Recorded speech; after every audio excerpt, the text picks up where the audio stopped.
Czytanie z Dziejów Apostolskich. W dniu Pięćdziesiątnicy stanął Piotr razem z 11 i przemówił donośnym głosem: Mężowie Judejczycy i wszyscy mieszkańcy Jeruzalem, przyjmijcie do wiadomości i posłuchajcie uważnie mych słów. Jezusa Nazarejczyka, męża, którego posłannictwo Bóg potwierdził wam niezwykłymi czynami, cudami i znakami, jakich Bóg przez niego dokonał wśród was, o czym sami wiecie, tego męża, który z woli, postanowienia i przewidzenia Boga został wydany. Przybiliście rękami bezbożnych do krzyża i zabiliście. Lecz Bóg wskrzesił go, zerwawszy więzy śmierci, gdyż niemożliwe było, aby ona panowała nad nim. Bo Dawid mówi o nim: Miałem Pana zawsze przed oczami, gdyż stoi po mojej prawicy, abym się nie zachwiał. Dlatego ucieszyło się moje serce i rozradował się mój język. Także i moje ciało spoczywać będzie w nadziei, że nie zostawisz duszy mojej w otchłani, ani nie dasz świętemu Twemu ulec rozkładowi. Dałeś mi poznać drogi życia i napełnisz mnie radością przed obliczem Twoim. Bracia, wolno powiedzieć do was otwarcie, że patriarcha Dawid umarł i został pochowany w grobie, który znajduje się u nas aż po dzień dzisiejszy. Więc jako prorok, który wiedział, że Bóg przysiągł mu uroczyście, iż jego potomek zasiądzie na jego tronie, widział przyszłość i przepowiedział zmartwychwstanie Mesjasza, że ani nie pozostanie w otchłani, ani ciało jego nie ulegnie rozkładowi. Tego właśnie Jezusa wskrzesił Bóg, a my wszyscy jesteśmy tego świadkami.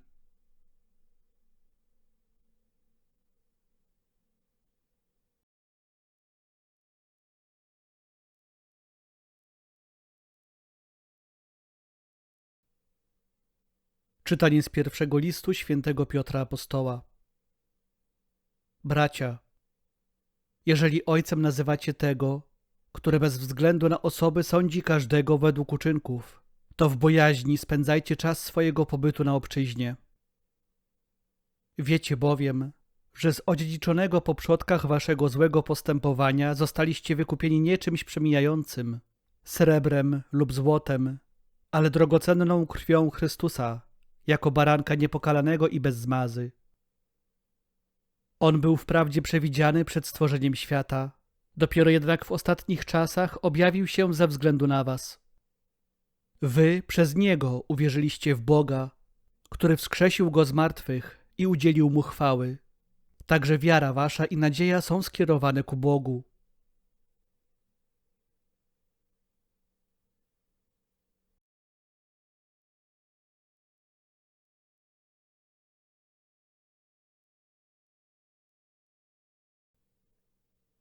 Słowa Ewangelii według świętego Łukasza. W pierwszy dzień tygodnia dwaj uczniowie Jezusa byli w drodze do wsi, zwanej Emaus, oddalonej o 60 stadiów od Jeruzalem. Rozmawiali oni z sobą o tym wszystkim, co się wydarzyło. Gdy tak rozmawiali i rozprawiali z sobą, sam Jezus przybliżył się i szedł z nimi. Lecz oczy ich były jakby przesłonięte, tak że Go nie poznali. On zaś ich zapytał: Cóż to za rozmowy prowadzicie z sobą w drodze? Zatrzymali się smutni. A jeden z nich, imieniem Kleofas, odpowiedział mu: Ty jesteś chyba jedynym z przebywających w Jerozolimie, który nie wie, co się tam w tych dniach stało. Zapytał ich: Cóż takiego? Odpowiedzieli mu: To, co się stało z Jezusem Nazarejczykiem, który był prorokiem potężnym w czynie i słowie wobec Boga i całego ludu.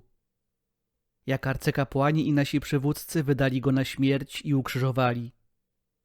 A my spodziewaliśmy się, że On właśnie miał wyzwolić Izraela.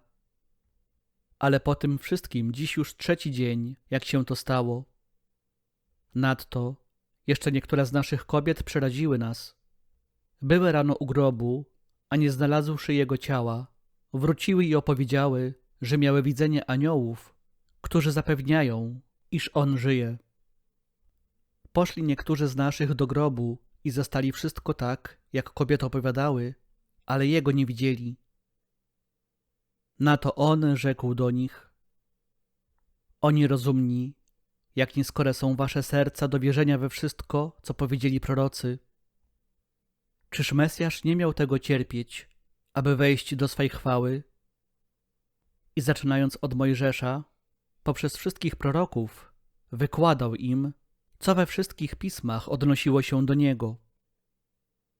Tak przybliżyli się do wsi, do której zdążali, a on okazywał, jakby miał iść dalej. Lecz przymusili go mówiąc: Zostań z nami, gdyż ma się ku wieczorowi i dzień się już nachylił. Wszedł więc, aby zostać wraz z nimi. Gdy zajął z nimi miejsce u stołu, wziął chleb, odmówił błogosławieństwo, połamał go i dawał im. Wtedy otworzyły się im oczy i poznali go, lecz on zniknął im z oczu.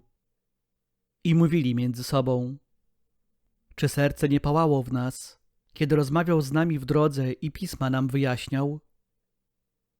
W tej samej godzinie zabrali się i wrócili do Jeruzalem.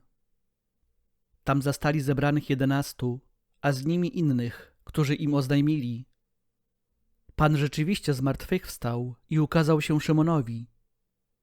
Oni również opowiadali, co ich spotkało w drodze i jak go poznali przy łamaniu chleba.